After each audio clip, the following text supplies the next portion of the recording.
In Burlington, we have colleges, universities, and other tax-exempt institutions. Sometimes they make payments to the city in lieu of taxes. Is this enough, or should these payments be increased? Well, again, Mayor Kiss, during the last 3 years, has negotiated a fee for service with the University of Vermont. And there's a similar fee for service that exists with Champlain College. And I think that is absolutely the right direction for the city to go in terms of navigating, the city services that the city provides these higher ed institutions without having any sort of, before this, having any sort of financial compensation for, fire and emergency services that we provide. So I think Bob Kiss, I just heard Bob Kiss speak about this a little bit more. It's an agreement that exists for 5 years. They'll see how it goes over the course of 5 years. But I think it's a pretty common sense type approach of making sure that the university and any of the colleges in the area really see their role as a community partner, and realizing that there are some financial payments that should go along with the city services that they do utilize for their students and for just the campus overall. So in 5 years, I would hope that that would continue and that we would be able to reevaluate and see, is that fee sufficient, or does it need to be increased by some sort of cost of living or some sort of inflation index to make sure that we are not undercutting the amount of services that the city is providing. And I know Bob was talking also about there's some looking into even relocating the fire station, the main fire station down on North or South Winooski, because it's not the most ideal place for fire engines to come out of onto a busy street like that. So looking at other ways besides fees to how can we partner with the university. Maybe there's property that we can work with the university to relocate a common good, if you will, a piece of infrastructure that's really in everyone's interest, a good fire station. So maybe we can get creative in other ways of seeing how land that the university has might benefit the entire community, and maybe they can give the city access to certain land to build something like a fire station. But just looking in other ways too about how the universities impact the overall community. I mean, looking at student housing and how much how many students are going into the community and into the rental community really, and what that impact it is, and always having this ability to kind of look at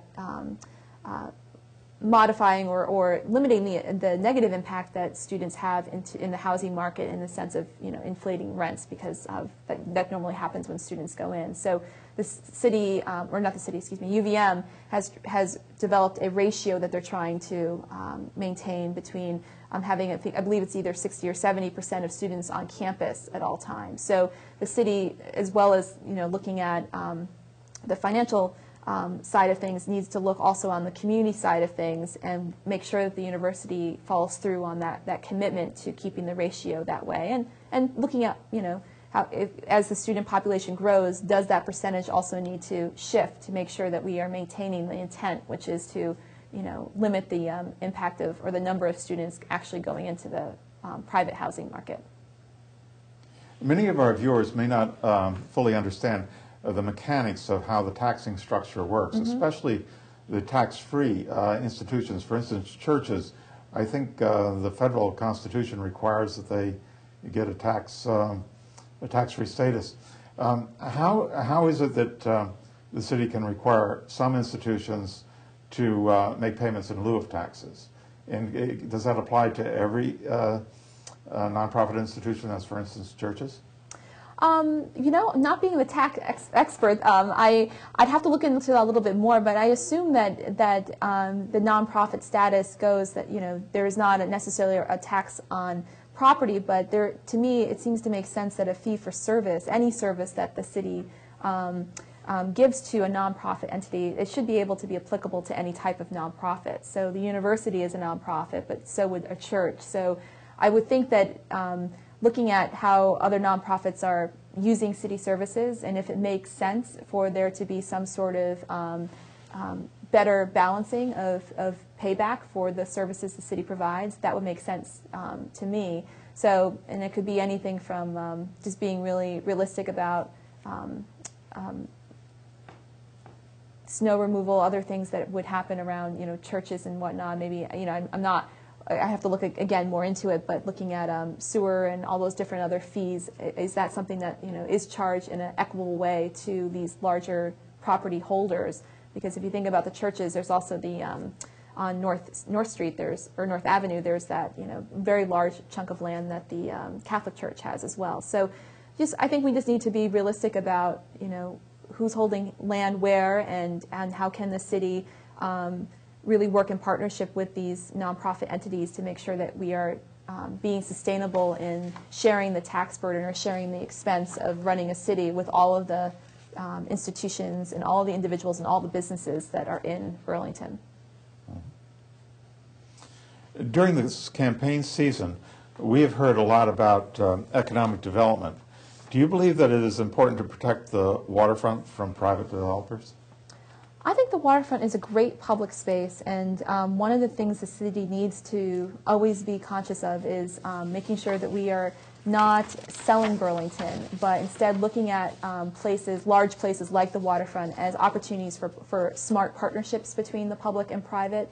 I've been really excited with the prospect of reusing the Moran plan, and how the plan, at least right now, is really a development of a partnership between a private and public entity, and really looking at ways that we can be smart about it without completely selling out the waterfront to a bunch of private developers who would put who knows what, hotels and all sorts of things, and taking away that public access. So I think there's areas of the waterfront that could be done well in terms of thinking about how to partner with private developers.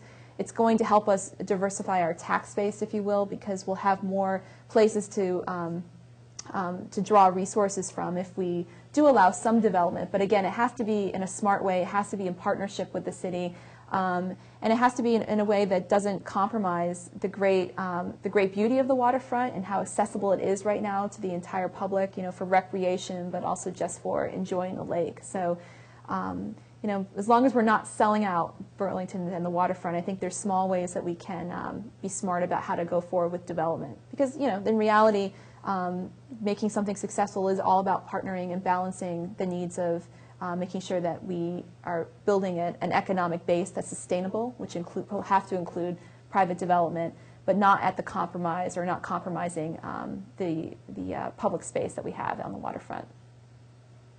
I like Mayor Bob Kiss's campaign slogan, Burlington is open for business, but it's not for sale. Exactly. And I think, his work so far, even with Dealer.com, this company that's really grown, being able to hold on to companies like that in Burlington and helping them find smart places to go. They reused that, I forgot was there originally, but on Pine Street they moved into a larger space. So being smart about reusing buildings that exist, that are vacant, and helping private companies be able to be here to create more good jobs for Burlington. That's what the city needs to do. That's what the city needs to facilitate. And I think when we do it in a smart way, it benefits everyone.